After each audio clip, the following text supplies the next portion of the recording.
Bapak Ibu, kita akan mendengarkan kebenaran firman Tuhan pagi ini. Untuk mempersiapkan diri para lektor, Ibu Sarma nanti akan membacakan Mazmur 121 ayat 1 sampai 8, kemudian dilanjutkan Mazmur 122 ayat 1 sampai 9. Nanti dibantu Ibu Cinta ya, Wahyu 22 ayat 1 sampai 21. Sebelumnya, Ibu-ibu, Bapak-bapak sekalian, mari kita berdoa. Kita akan berdoa untuk firman Tuhan. Ibu Santi Simanjuntak, silakan Bu, boleh di-unmute Bu. Baik, mari kita bersatu dalam doa. Bapa di surga, terima kasih Tuhan. Untuk hari ini kami sudah memuji-muji Engkau, biarlah pujian yang baru saja kami naikkan itu menjadi petunjuk hidup kami Tuhan, untuk tetap menjaga kekudusan kami. Dan kami siap mendengarkan firman-Mu. Urapi hamba-Mu, Pastor Fauzan, berikan dia hikmat Tuhan untuk cakap mengajar kami, dan kami diberkati oleh firman yang kami dengar. Setiap yang mendengar Tuhan di Zoom ini maupun di live YouTube, kami terima berkat-Mu Tuhan, yang sembuh yang sakit disembuhkan, dan yang beruban berat dilepaskan, dan banyak jiwa yang diselamatkan. Terima kasih Tuhan Yesus, haleluya, amin. Amin, terima kasih Ibu Santi. Untuk pembacaan firman Tuhan, silakan Ibu Sarma. Oke, baik Pak Gindo. Shalom Pak Gindo. Shalom Bu. Shalom Bapak Ibu semua yang ada di live Zoom dan YouTube.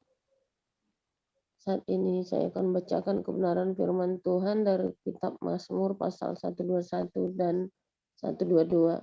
Beginilah firman Tuhan. Aku melayangkan mataku ke gunung-gunung. Dari manakah akan datang pertolonganku? Pertolonganku ialah dari Tuhan yang menjadikan langit dan bumi. Ia tak akan membiarkan kakimu goyah. Penjagamu tidak akan terlelap. Sesungguhnya tidak terlelap dan tidak tertidur penjaga Israel. Tuhanlah penjagamu. Tuhanlah naunganmu di sebelah tangan kananmu. Matahari tidak menyakiti engkau pada waktu siang, atau bulan pada waktu malam. Tuhan akan menjaga engkau terhadap segala kecelakaan. Ia akan menjaga nyawamu. Tuhan akan menjaga keluar masukmu dari sekarang sampai selama-lamanya. Aku bersuka cita ketika dikatakan orang kepadaku, mari kita pergi ke rumah Tuhan. Sekarang kaki kami berdiri di pintu gerbangmu, hai Yerusalem. Hai Yerusalem, yang telah didirikan sebagai kota yang bersambung rapat. Kemana suku-suku berziarah, yakni suku-suku Tuhan, untuk bersyukur kepada nama Tuhan sesuai dengan peraturan bagi Israel. Sebab di sanalah ditaruh kursi-kursi pengadilan, kursi-kursi milik keluarga Raja Daud. Berdoalah untuk kesejahteraan Yerusalem. Biarlah orang-orang yang mencintaimu mendapat sentosa. Biarlah kesejahteraan ada di lingkungan tembokmu, dan sentosa di dalam purimu. Oleh karena saudara-saudaraku dan teman-temanku, aku hendak mengucapkan, semoga kesejahteraan ada di dalammu. Oleh karena rumah Tuhan Allah kita, aku hendak mencari kebaikan bagimu. Demikian. Ya, terima kasih Bu Sarma. Silakan dilanjutkan Ibu Cinta, Wahyu 22 ayat 1 sampai 21. Ya, Wahyu 22. Lalu ia menunjukkan kepadaku sungai air kehidupan, yang jernih bagaikan kristal, dan mengalir keluar dari tahta Allah dan tahta anak domba itu. Di tengah-tengah jalan kota itu, yaitu di seberang menyeberang sungai itu, ada pohon-pohon kehidupan yang berbuah 12 kali, tiap-tiap bulan sekali, dan daun pohon-pohon itu dipakai untuk menyembuhkan bangsa-bangsa. Maka tidak akan ada lagi laknat, tahta Allah dan tahta Anak Domba akan ada di dalamnya, dan hamba-hambanya akan beribadah kepadanya. Dan mereka akan melihat wajahnya, dan namanya akan tertulis di dahi mereka. Dan malam tidak akan ada lagi di sana, dan mereka tidak memerlukan cahaya. Saya ulangi, dan mereka tidak memerlukan cahaya lampu dan cahaya matahari, sebab Tuhan Allah akan menerangi mereka, dan mereka akan memerintah sebagai raja sampai selama-lamanya. Lalu ia berkata kepadaku, perkataan-perkataan ini tepat dan benar, dan Tuhan Allah yang memberi roh kepada para nabi telah mengutus malaikatnya untuk menunjukkan kepada hamba-hambanya apa yang harus segera terjadi. Sesungguhnya aku datang segera. Berbahagialah orang yang menuruti perkataan-perkataan nubuat kitab ini. Dan aku, Yohanes, akulah yang telah mendengar dan melihat semuanya itu. Dan setelah aku mendengar dan melihatnya, aku tersungkur di depan kaki malaikat yang telah menunjukkan semuanya itu kepadaku untuk menyembahnya. Tetapi ia berkata kepadaku, jangan berbuat demikian. Aku adalah hamba, sama seperti engkau dan saudara-saudaramu, para nabi dan semua mereka yang menuruti segala perkataan kitab ini. Sembahlah Allah. Dan lalu ia berkata kepadaku, jangan memeteraikan perkataan-perkataan nubuat dari kitab ini, sebab waktunya sudah dekat. Barang siapa yang berbuat jahat, biarlah ia terus berbuat jahat. Barang siapa yang cemar, biarlah ia terus cemar. Barang siapa yang benar, biarlah ia terus berbuat kebenaran. Barang siapa yang kudus, biarlah ia terus menguduskan dirinya.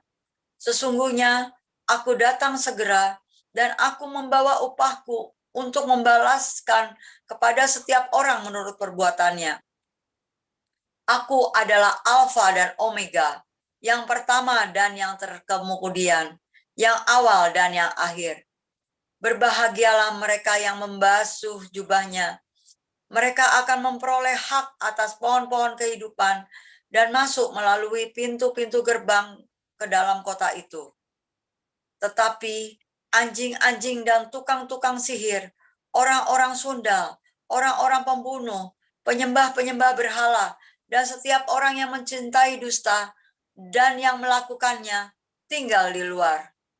Aku, Yesus, telah mengutus malaikatku untuk memberi kesaksian tentang semuanya itu kepadamu bagi jemaat-jemaat. Aku adalah Tunas, yaitu keturunan Daud, bintang timur yang gilang gemilang. Roh dan pengantin perempuan itu berkata, marilah. Dan barang siapa yang mendengarnya, hendaklah ia berkata, marilah. Dan barang siapa yang haus, hendaklah ia datang. Dan barang siapa yang mau, hendaklah ia mengambil air kehidupan dengan cuma-cuma. Aku bersaksi kepada setiap orang yang mendengar perkataan-perkataan nubuat dari kitab ini. Jika seorang menambahkan sesuatu kepada perkataan-perkataan ini, maka Allah akan menambahkan kepadanya malapetaka-malapetaka yang tertulis di dalam kitab ini. Dan jikalau seorang mengurangkan sesuatu dari perkataan-perkataan dari kitab nubuat ini, maka Allah akan mengambil bagiannya dari pohon kehidupan dan dari kota kudus, seperti yang tertulis di dalam kitab ini.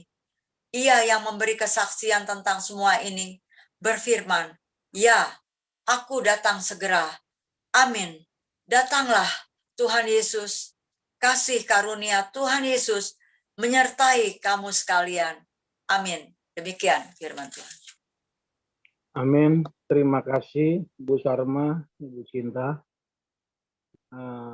Tema judul kita pagi hari ini, Matahari dan Bulan.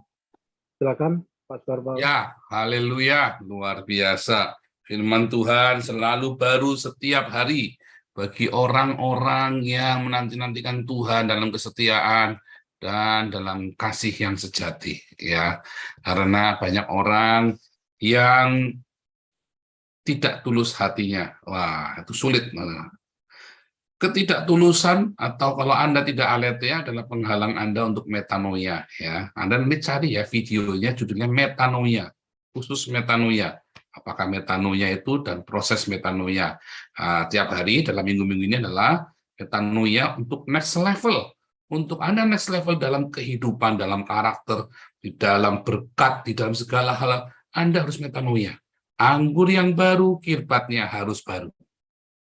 Ya, anggur yang baru, kirbatnya harus baru. Itulah metanoia. Setiap kali Anda membuat anggur baru, Anda harus perbarui kirbatnya. Setiap ada terobosan baru, Anda harus perbarui kirbatnya. Metanoia yang terus-menerus. Gitu ya. Nah, hari ini kita belajar, kita membaca tadi Mazmur 121 dan 122, itu adalah sebuah nubuatan Wahyu 22, saudara ya. Bagaimana Daud ini ya berkata matahari dan bulan itu tidak akan menyakitinya lagi. Itu adalah sebuah tempat perhentian, saudara. Di mana akhir dari segala sesuatu, maka Tuhan sendiri yang menjadi lampu dan menjadi mataharinya. Sehingga tidak perlu matahari lagi. Karena matahari itu hanya ciptaan, saudara. Dan untuk matahari yang hanya ciptaan itu, supaya Anda bisa menikmati matahari itu, Anda dibuatlah sebuah alam semesta. Supaya Anda bisa hidup di dunia ini, ya, maka Anda ditopang oleh bumi. Supaya bumi itu bisa hidup, ditopang oleh tata surya dan galaksinya. Supaya galaksi itu bisa ada, ditopang oleh sistem semesta, saudara. Jadi bayangin ya, semesta ini diciptakan hanya untuk menciptakan Adam dan Hawa, dan kita semua bisa hidup di dalamnya. Dan kemudian pada hari keempat, Tuhan ciptakan matahari, bulan, ya, supaya Tuhan tahu kita ini orang berdosa, tidak akan tertahan, dengan terang yang dari Tuhan langsung, tidak akan tahan, saudara. Maka Tuhan ciptakan matahari. Dan dia ciptakan matahari itu untuk orang baik dan orang jahat. Nah, sebentar ya.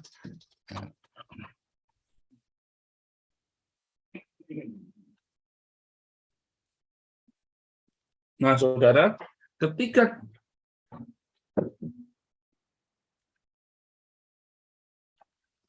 sebentar.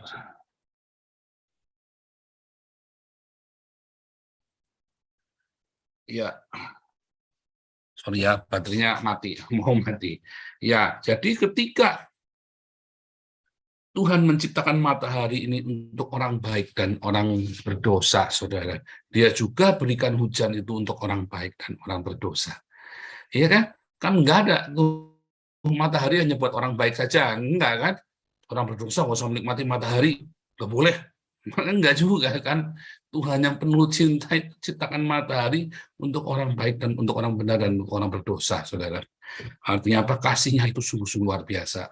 Ya, kita yang seringkali menyisihkan orang berdosa. Ya. Banyak orang menyakiti saya, saudara. Saya marah. Banyak orang yang mengecewakan saya. Saya kecewa. Banyak orang yang mengkhianati saya. Ya. Saya benar-benar marah. Tetapi saya tetap mengasihi mereka. Ya, kita harus berhati-hati dengan orang-orang jahat ini. Tetapi kita harus mempersiapkan hati kita. Ditata hati kita, kendalikan hati kita, kontrol bahwa kita tetap mengasihi mereka. Tetapi Anda boleh marah. Bukannya nggak boleh marah, jangan munafik. Ya kan? Boleh kecewa, tetapi jangan dikontrol oleh kekecewaan itu. Ya, tahu bedanya ya? Anda boleh marah, Anda boleh kecewa, tetapi jangan kamu dikontrol oleh hawa nafsunya itu loh. Tes suka, marah, kecewa, ya itu kan juga tes suka juga kan, termasuk hawa nafsu juga, bukan cuma seks doang. Karena Tuhan ciptakan matahari untuk kita semua. Bahkan untuk orang-orang berdosa itu, kalau Tuhan saja mengasihi mereka, maka kita juga tetap harus mengasihi mereka. Ya kan? Namun, saudara, ketika orang-orang jahat ini tetap tinggal di dalam dosanya, dia rusak itu sistem tata suryanya. Seharusnya manusia itu terlindung dari matahari, sehingga hangatnya sampai kepada kita, tapi tidak akan melukai kita. Tetapi manusia yang jahat ini, saudara, membuat matahari ini teriknya itu bisa membunuh kita. Karena dosa-dosa kita, ya, karena kerakusan ketamakan kita, matahari ini bisa membunuh kita, saudara. Nah, kalau Anda ikut pelajaran kelas evangelis, ya, Anda belajar sama kelas apologetik bahwa zaman Nuh adalah zaman es terakhir. Ya, zaman Adam sampai Nuh itu adalah zaman es terakhir, ya. Itu kurang lebih 200 juta tahun, ya, dari Adam sampai Nuh itu, ya. Kalau Anda belajar kelas apologetik dan evangelis, itu silakan. Makanya ikut, ya, kelas evangelis apologetik. Anda di situ saya terangkan. Nah, bagaimana manusia yang serakah ini kemudian mengeksploitasi bumi untuk survive, saudara? Sampai akhirnya Nuh tahu ini dunia akan dibinasakan, akan ditenggelamkan, saudara. Nuh dengan hikmat dari Roh Kudus, rema, dia ngamatin, dan dia punya rema, ya, dan dia selamat, dan dia bisa survive karena dia punya cinta, dia punya logos, dia punya cinta, dia selamatkan keluarganya, dia selamatkan generasi manusia, dia selamatkan visi, firman, nubuatan kedatangan Mesias, ya kan? Nuh ini kan kalau Nuhnya mati ya selesai semua, sudah, ya kan? Tapi Nuhnya kan percaya kan, makanya Yesus tetap tetap datang ke dunia ini untuk mengembalikan manusia itu, ya, kepada panggilan yang semula, yaitu menghadirkan kerajaan Allah. Nah, itulah Yerusalem baru kita, saudara. Itulah Yerusalem yang di dalam Wahyu 22. Ya, makanya Tuhan ajarkan kepada kita mendatangkan kerajaan Allah dalam hidup kita. Anda tidak akan bisa mendatangkan kerajaan Allah kalau Anda nggak metanoia, saudara. Kata kuncinya tetap di metanoia, sebab sekalipun Anda sudah lahir baru, itu hanya bagi dirimu sendiri, lalu Anda kembali ke muntahnya, lalu Anda kembali ke kubangan, karena Anda tidak metanoia dan Anda tidak mengerti. Anda tidak mengerti apa yang harus Anda lakukan setelah Anda diselamatkan. Padahal firman Tuhan mengatakan kerjakan keselamatan. Tetapi kita gagal mengerjakan keselamatan kita. Saya salah satunya produk dari dulu saya tidak tahu bagaimana mengerjakan keselamatan. Saya pikir dengan aktif di gereja tiap hari, saudara. Cintaku akan rumahku, gereja. Salah, saudara. Rumah Tuhan itulah tubuh Kristus. Ketika Anda saling berbagi satu sama lain, itulah rumah Tuhan, saudara. Itulah cintaku kepada rumah Tuhan, tubuh Kristus di mana Anda saling berbagi. Saya berharap Bun Pagi yayasannya cepat jadi ini ya. Ini soalnya lagi tunggu-tungguan ini ya, anten-antenan ini.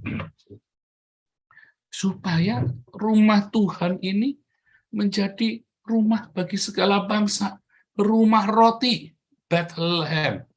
Ya kan? Menjadi rumah roti di mana semua tidak ada yang kekurangan. Anda harus metanoia, tapi kalau Anda nggak metanoia di situ Anda akan jadi gembel, dipanggil. Sini, kok kamu gembel minta-minta, inggir. Ya, itu maksudnya seperti itu, saudara ya. Akan ada gembel-gembel yang tidak mau ganti dengan kain lenan putih, baju pesta untuk masuk di rumah Tuhan. Anda harus metanoia, mentalmu itu harus memberi. Ya, selalu ada yang ada yang kurang beruntung. Disitulah kita berbagi. Tetapi yang dibagi pun tetap harus membagi. Nah, itu metanoia. Kalau Anda nggak metanoia, Anda gimana mau bagi? Saya aja lagi dibagi. Oh, saudara, mentalmu, saudara, kamu belum metanoia. Ketika Anda berbagi, ya, di dalam kekuranganmu, ya, disitulah Roh Tuhan bekerja dalam hidupmu. Kamu kan melihat terobosan, saudara. Sekalipun Anda lagi dikejar-kejar utang, sekalipun ada debt collector nagih ngantri di depan rumahmu, saudara. Kamu masih tidur di rumah, toh selalu ada beras setiap hari. Ya kan? Bagi berasmu. Saya nggak suruh Anda untuk royal bayar-bayarin orang, teman-teman udah royong ini traktir, sini semua bayar traktir. Enggak, saudara. Berbagi kepada orang miskin yang tidak beruntung, yang tidak punya makanan. Berbagi kepada anak-anak yang pengen sekolah tapi nggak bisa. Sementara kamu, anakmu masih sekolah, walaupun debt kolektornya nagih, serentengan. Jangan takut, saudara. Bukan mau anaknya sekolahnya di Semak 1. Anda tahu sih, Semak 1, SPP-nya aja 8 juta sebulan. Anda semua bayar, kasihan ini kita bayarin. Ya bukan. Ada orang email ke saya, Pak, saya sekolah di sini, sekolah saya tahu ini sekolah mahal. Ya, tapi ini kita dalam pergumulan gini nih. Dalam hati saya, kamu itu udah sekolahnya mahal, bukannya pindah cari sekolah yang murah. Minta sama saya supaya bayarin. Kasihan Pak kalau dipindah. Nah, kamu memanjakan anakmu, pindahkan.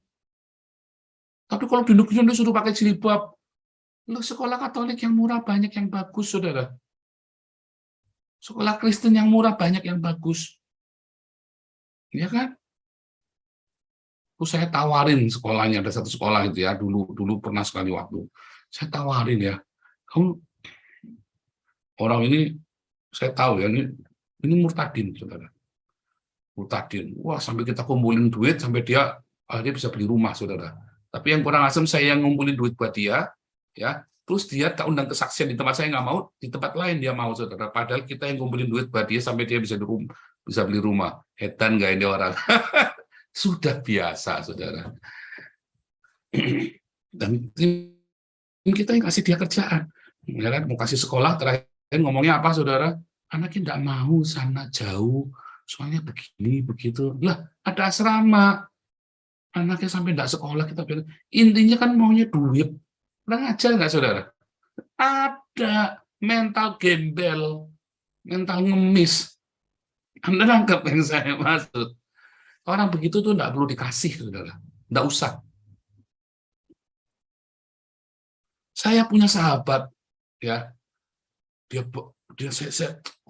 Saya akui ini orang, wah ini saya baru nih bilang, saya akui dia sudah banyak berubah, dia jadi rendah hati. Pak Harto saya kenalin ya waktu itu ya, waktu jatuh tuh saya kenalin ke Pak Harto supaya Pak Harto atur finance-nya dia.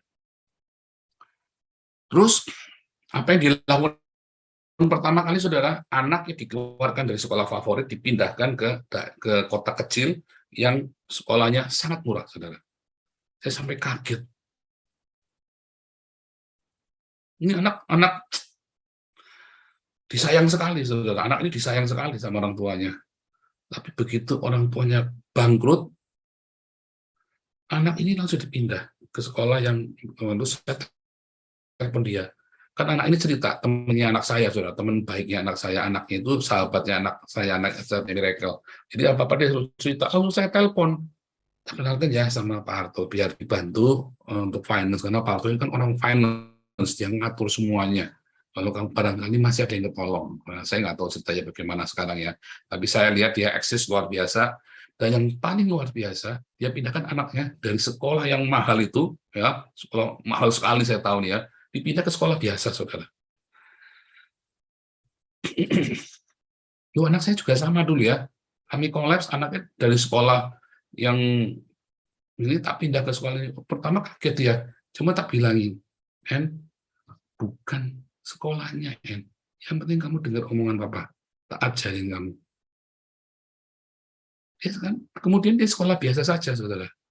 Tadinya bilingual ya, Sekarang terus kemudian di SMA dia sekolah biasa. Karena waktu itu kita sudah selesai semua dan saya mulai pelayanan. Saya bilang, oh kita ini harus mulai sederhanakan hidup kita. Anak saya masuk sekolah biasa, saudara. Nah, sekarang anak saya bisa bahasa Belanda, bahasa Jerman, bahasa Inggris, bahasa Mandarin. Ya, nggak kalah sekolahnya di luar negeri, saudara. Teman-temannya, wah lagi pusing sekolah segala macam yang harga ratusan juta, tetap kalah sama kualitas sekolah anak saya. Jangan takut, kasihan anak yang sekolahnya nggak mutu. Wah, bukan itu, saudara. Tapi kan nanti pergaulan di bawah salah, Anda harus metanoia. Ajari anakmu takut Tuhan, bukan fanatik ya. bukan diajari fanatik terus ke gereja tiap hari. Oh, anak saya nggak gereja tiap hari ya. Anak saya kalau ke gereja tiap hari karena cari teman, bukan karena wah, mau menyembah Tuhan. Itu bullshit, saudara. Saya bilang, kamu cari teman organisasi. Ya organisasi yang paling enak, paling banyak musuhnya di gereja, paling banyak orang ruwetnya. Di situ kamu belajar melihat orang-orang jahat. Saya bilang, di situ kamu melihat orang-orang jahat. Mana di gedung gereja, di organisasi gereja, saudara. Banyak orang-orang munafik. Wah, dikecewakan. Wah, pernah pulang nangis saya dulu, pernah cerita ya. Waktu itu pulang sampai nangis, dikhianati, dikerjain sama teman-temannya. Oh, saya ini nih, ajarin kamu nih, saya ajarin. Wah, meledak, saudara, komselnya dia ratusan, saudara. Sampai kemudian dia itu setelah sampai Jerman itu selama 3 tahun ya, videonya itu yang dia bikin, ada si Wesley itu ditampilin terus ya tiap minggu di gereja selama 3 tahun, sampai orang-orang pada protes.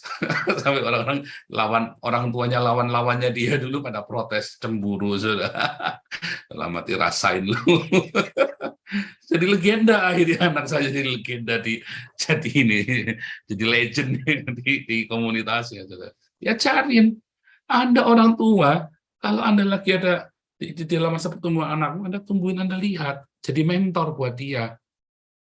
Cuma masa bodoh nanti kan dia tumbuh sendiri. Oh, salah, saudara. Jadi mentor. Ditunjukkan, dilakukan. Nah, ada masalah, nih caranya begini, kamu lakukan. Oh, enggak mau, lakukan. Oh, tak bentar, saudara, lakukan. Wah, sambil ngosok. Dilakukan, menang, saudara.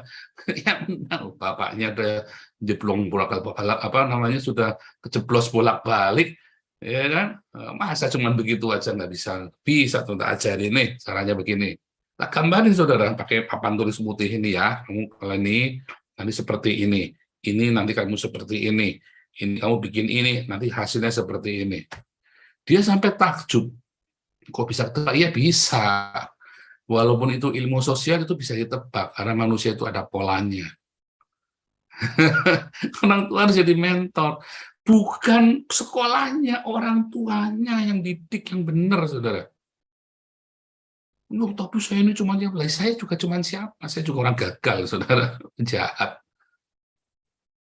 Ya, justru dari kegagalanmu, kamu ajari anakmu, dan kamu tahu kan yang benar yang seperti apa. Itu Anda harus metanoia, saudara. Makanya di dalam kerajaan Allah yang Anda beritakan dan Anda doakan, dan Anda harapkan kerajaanmu datang di bumi, kehendakmu jadi, di mana Tuhan memerintah. Itulah Roma 10 ayat 9, Yesus adalah Tuhan, ya. Itulah Roma 10 ayat 9, di mana ada kerajaan Allah, di situ Yesus memerintah. Di situ kehendak Tuhan yang jadi, bukan kehendak kita, saudara. Disitulah diakonia ada di dalam kerajaan Allah itu. Disitulah ada kebaikan. Itulah gereja di mana tidak ada yang berkekurangan. Kerajaan Allah itu sudah datang karena ada di sini. Kerajaan Allah itu tidak ada satupun yang kekurangan di antara mereka. Dan itu yang mau kita berdoa, saudara. Tetapi ada satu yang pakai pakaian gembel, usir keluar. Yang suka minta-minta, tapi nggak mau memberi. Ya, nah, saudara, nanti diulangi lagi ya. Yang saya ngomong ini supaya jangan salah paham. Ini saya ngomong ini bukan nyindir sama enggak ya. Anda bermental gembel ketika Anda cuma minta-minta, tidak pernah memberi, saudara. Nah, makanya di dalam komunitas ini kita akan bikin ya. Itu beneran ya, kita lagi doakan terus gumul bodok. Saya nggak tahu nih Tuhan kok kali ini mau bikin yayasan pun pagi kok lama sekali prosesnya. Ya, tapi suatu ketika akan terjadi.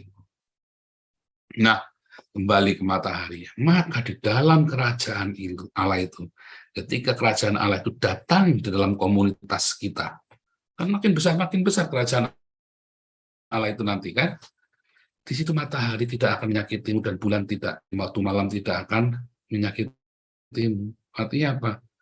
Karena kita ada di dalam kerajaan Allah, di mana Yesus yang menjadi terangnya. ya, bukan yang fana, ya, bahkan dari tengah siang hari bolong pun Anda bisa sial, di malam hari yang sejuk pun Anda bisa kedinginan sakit, saudara. Tetapi di dalam kerajaan Allah, ya, matahari dan bulan tidak akan menyakitimu. Kamu tidak bergantung kepada tanda-tanda alam, kamu tidak bergantung kepada sio-sio, primbon-primbon, hari sial, Anda nggak bergantung lagi. Anda hanya bergantung kepada hukum Tuhan. Di situ Tuhan yang memerintah, di situ Tuhan yang menjadi pelindungmu, di situ Tuhan yang menjadi penolongmu, di situ Tuhanlah yang menjadi naungan kita, gunung batu kita, juru selamat kita, tempat kita mengadu, tempat kita berlindung, tempat kita berteduh. Dialah tempat perlindungan kita, saudara. Yang ngerti katakan amin. Next level. Tuhan Yesus memberkati.